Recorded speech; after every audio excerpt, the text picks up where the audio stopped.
Hi traders அனைவருக்கும் வணக்கம். நம்ம இந்த வீடியோவில் என்ன பார்க்க போகிறோம்னா, இந்த மாதிரி ஒரு வேலட்டைலிட்டியான டேவை எப்படி நம்ம ஹேண்டில் பண்ணுறது அப்படின்றத தான் நம்ம இந்த வீடியோவில் பார்க்க போகிறோம்.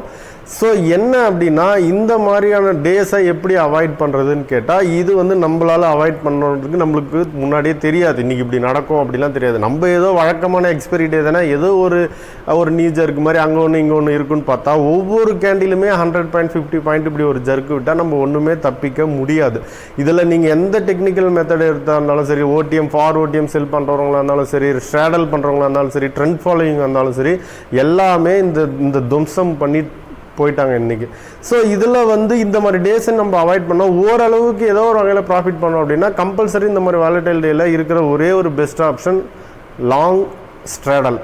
அதாவது இப்போ காலைல கேப்பை வச்சு 22,300 கீழே அப்படியே லைட்டாக வந்துட்டு இருந்துச்சு. அப்போ 9:30 அந்த ரேஞ்சில் 22,300 ஒரு எக்ஸாம்பிள் நான் சொல்கிறேன். 22,300 ட்ரேட் ஆனால் 22,300 கால், 22,250 புட்டு. ரெண்டுமே இது எவ்வளோ வாங்குறீங்களோ அதே சேம் குவான்டிட்டி. 200னா 200, 100னா 100 வாங்கினீங்கன்னா இப்போ 2200 வரைக்கும் இன்றைக்கி வந்து போச்சு. அப்போ பார்த்தீங்கன்னா கம்பல்சரி ஒரு பாயிண்ட் ஆஃப் டைமில் இது ப்ராஃபிட்டில் இருக்கும். இல்லை அங்கேருந்து ஈவினிங் 22,350 தாண்டி 400 வரைக்கும் போச்சு, அந்த பாயிண்ட் ஆஃப் வியூவில். ஸோ ஏதோ ஒரு பாயிண்ட் ஆஃப் டைமில் இது ப்ராஃபிட்டில் இருக்கும். அதாவது ஏதோ ஒரு பாயிண்ட் ஆஃப் டைம்னா ஃபுல் டே நம்ம நான் 3:30 மணி வரைக்கும் பார்த்துட்டு இருக்கக்கூடாது.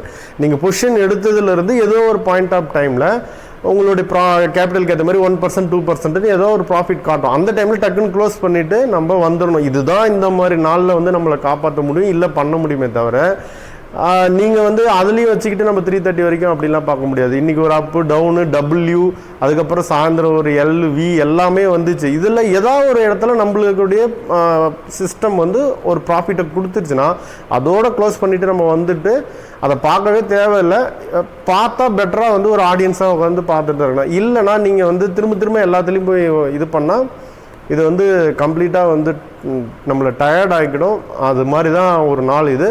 ஸோ பெட்ரு இந்த மாதிரி நாளை ப்ரிடிக்ட் பண்ண முடியாது. நான் தான் ஏற்கனவே சொன்னேன்ல, இந்த 0 டே எக்ஸ்பைரின்றது எப்போ வந்துச்சோ அன்னையிலேருந்து, அதாவது தினம் ஒரு எக்ஸ்பைரி எப்போ வந்துச்சோ அப்போ இன்றைக்கி பார்த்தீங்கன்னா இப்போ நேற்று இருந்த வால்யூமோட இன்றைக்கி நிஃப்டியில் எஃப்என்டோ வால்யூம் அதிகமாக இருக்கும். இதுவே நாளைக்கு இருக்காது. ஏன்னா அந்த எக்ஸ்பைரி டே அன்னைக்கு ஃபோக்கஸ் பண்ணி ட்ரேட் பண்ணுறவங்க எல்லாருமே இன்றைக்கி இங்கே குவிஞ்சிருவாங்க.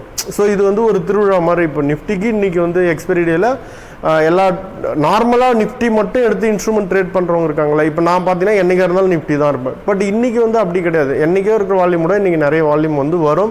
ஸோ இவங்களுடைய மூவாக இப்போ நம்ம ஏற்கனவே மில்லினியம் ஹெட்ஜ் ஃபண்டு, இந்த ஜெயின் ஸ்ட்ரீட்டோட ஸ்ட்ராட்டஜி இதை பற்றிலாம் பேசியிருக்கோம். அந்த மாதிரி மூமெண்ட்டா, இல்லை இது எலெக்ஷனுக்கான ஒரு இதுவா, இந்த மாதிரி எந்த ஒரு ப்ரிடிக்ஷனுக்குள்ளாரையுமே போக முடியாது. இதில் பெட்டரு இந்த மாதிரி எங்கேயாவது ஒரு இடத்துல லாங் ஸ்ட்ராடல் போட்டுட்டு, அதாவது இது ஹெட்ஜிங் ஸ்ட்ராட்டஜின்னு சொல்லுவாங்க, போட்டுட்டு எங்கேயாவது ஒரு இடத்துல நம்மளுக்கு ஒரு 2000, 3000 ஏதோ ஒரு ப்ராஃபிட் காட்டும்போது நம்ம அதோட க்ளோஸ் பண்ணிவிட்டு டக்குன்னு வந்துட வேண்டியதான். ஃபுல் டே இருந்தோம்னா நம்மளை போட்டு தீர்த்து கட்டிடும். ஸோ இதுதான் இதில் இருக்கிற எக்ஸ்கேப் ஆகிறதுக்கான ஒரு வழி. அதுக்கப்புறம் இன்னொன்று, நம்ம பார்த்தாலும் திரும்ப ஃபுல் டே பண்ணிகிட்டே இருக்கோம் அப்படின்னா, ஒன்று எய்தர் நான் லாஸில் போகணும், இல்லைனா 3:30 ஆகணும். இது ரெண்டுத்தில் எது ஃபஸ்ட்டு நடக்குதோ அப்போ தான் நான் போனாலும் அதுவும் ஒன்றும் பண்ண முடியாது. ஸோ இந்த மாதிரிலாம் கொஞ்சம் சேஃபாக இருந்து எலெக்ஷன் டே இது வரைக்கும் கொஞ்சம் லைட்டாக பொசிஷன் வச்சுங்க. நம்ம அட்லீஸ்ட் இதிலேருந்து காப்பாற்றப்படலாம். தேங்க்ஸ் ஃபார் வாட்சிங்.